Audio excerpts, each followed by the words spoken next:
రానా దగ్గుబాటి తెలుగులో బుల్లితెరపై తొలిసారి హోస్ట్ చేయబోతున్న షో నంబర్ 1 యారీ విత్ రానా.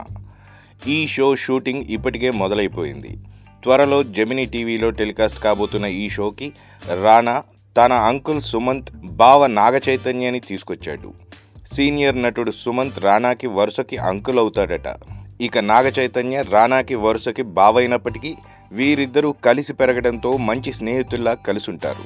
వీళ్ళిద్దరూ ఒకరికొకరు కావలసిన వాళ్ళు, అందులోనూ ఒకరి గురించి ఒకరికి పూర్తిగా తెలిసిన వాళ్ళు కాబట్టి షోలో మరిన్ని విషయాలు మాట్లాడుకునే అవకాశం ఉంది. మరి ఈ ఫస్ట్ ఎపిసోడ్ ప్రేక్షకుల్ని ఏమాత్రం ఆకట్టుకుంటుందో చూద్దాం.